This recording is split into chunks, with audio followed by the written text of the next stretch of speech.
آؤ میں تمہارا امتحان اب عظیم خدا کے سامنے پیش کرتا ہوں۔ یہ کہہ کر پنڈت اپنے بھجن پڑھنے لگا اور مزدور مورتی کے عین سامنے ہاتھ باندھ کر کھڑا ہو گیا، جیسے اسے ہندو پنڈت نے کرنے کو بولا تھا۔ جو ہندو پنڈت اسے بولتا، یہ ویسے ہی حرکتیں کرتا گیا۔ چند ہی لمحات گزرے تھے کہ اچانک مزدور کے قدموں تلے سے مٹی کی زمین سرک گئی، یوں جیسے کسی تہہ خانے کا دروازہ مٹی سے ڈھانپ رکھا ہو۔ زمین کا کٹنا تھا کہ مزدور سیدھا تہہ خانے کے اندر جا گرا۔ اس کی چیختی چلاتی خوفناک آواز سنائی دی اور اس کے بعد وہ ہمیشہ کے لیے خاموش ہو گیا۔ کنیز جو دروازے کے پیچھے سے یہ سب کچھ دیکھ رہی تھی، وہ سوچ بھی نہیں سکتی تھی کہ اس کا محبوب شوہر قاتل بھی ہو سکتا ہے، لیکن ابھی تو تماشا باقی تھا۔ ہندو پنڈت نے تہہ خانے کا دروازہ بند کیا اور دوسری طرف جلدی جلدی مٹی کوریدنے لگا۔ تیز تیز ہاتھوں سے مٹی ہٹانے کے بعد اس کے سامنے ایک اور تہہ خانے کا دروازہ نظر آیا۔ اس نے دروازہ کھولا اور اپنی لاٹھی سے زمین کو ٹھوک کر ایک مخصوص آواز پیدا کی۔ یکا یک کوٹھے کے اندر روشنی باریک باریک کرنیں پھیل گئیں جو پنڈت کی لاٹھی میں سے نکل رہی تھی۔ اس لاٹھی کی روشنی میں کنیز نے دیکھا کہ تہہ خانے میں سے ایک بڑا جانور نکل رہا ہے۔ یہ جانور پنڈت کے سامنے ایسے سر ہلا رہا تھا جیسے اس کا پالتو ہو۔ پنڈت نے اس جانور کا سر سہلایا اور لاٹھی سے باہر کی جانب اشارہ کیا۔ جانور پالتو کتے کی طرح سر ہلاتا ہوا دروازہ کھول کر باہر جا نکلا اور بلبلانے لگا، زور زور سے چلانے لگا اور آخرکار چلاتے چلاتے جنگل میں جا گھسا۔ جب کنیز نے یہ سب کچھ دیکھا تو اب اس شک کی کوئی گنجائش ہی نہیں رہی تھی۔ یہی سب کچھ تو اسے سلطان صلاح الدین ایوبی نے بھی بتایا تھا۔ وہ اور سلطان دونوں ہی اس پنڈت کا راز جان چکے تھے، بس اس راز کو شہر والوں کے سامنے لانا ضروری تھا۔ کنیز پردے کے پیچھے سے نکل آئی اور آتے ہی پنڈت کی تعریف کرنے لگی، کہنے لگی کہ اس میں اس قدر طاقت اور قابلیت آخر کہاں سے آئی۔ پنڈت نے جب یہ سنا تو خوشی سے پھولا نہ سمایا۔ وہ آج بھی کنیز کے حسن کا دیوانہ تھا۔ اس نے کنیز سے کہا کہ وہ ایک معمولی سا ہندو سیوک تھا جسے ایک بڑی تنظیم نے اپنے بڑے بڑے مقاصد کے لیے چن لیا ہے۔ یہ تنظیم اسی طرح مسلمانوں کو کچلتی ہے، بعض کو بچا کر ہندو مذہب میں لے آتی ہے اور بعض کو مار ڈالتی ہے۔ جن کو اغوا کرتی ہے انہیں مجبور کر کے مذہب تبدیل کروایا جاتا ہے اور بعد میں اسی جگہ پر مختلف شیطانی مقاصد کے لیے استعمال کیا جاتا ہے۔ اس تنظیم کے قبضے میں کچھ شیطانی موکلات بھی ہیں جن سے یہ لوگ اپنے کام نکلواتے ہیں۔ یہ ہندو پنڈت بھی اسی تنظیم کا ایک رکن ہے اور اس کٹیا میں بیٹھ کر ان کا کام کر رہا ہے۔ جب ہندو پنڈت نے کنیز کو اپنے بارے میں سب کچھ سچ سچ بتا دیا تو اس سے کہنے لگا کہ وہ چاہتا ہے کہ کنیز پھر سے اس کے ساتھ رہنے لگ جائے، بالکل پہلے کی طرح، اس کی بیوی کی حیثیت سے، کیونکہ اب وہ مالدار ہے اور اسے ہر خوشی بھی دے سکتا ہے۔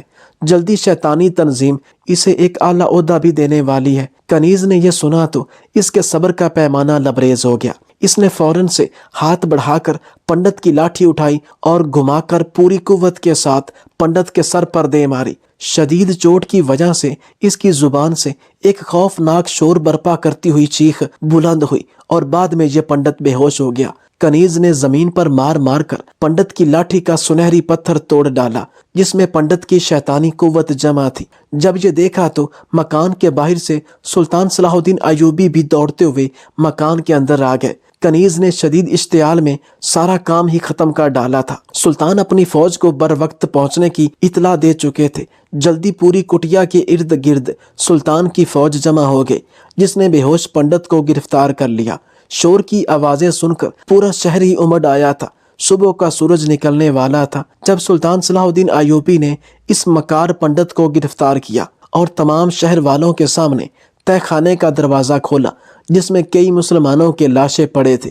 شہر والے جان گئے کہ یہ ہندو شعبدہ بازی کر کے ان کے پیاروں کو مار ڈالتا ہے اور وہ سب کے سب انہیں گناہ گار تصور کر کے لعن طعن کیا کرتے تھے۔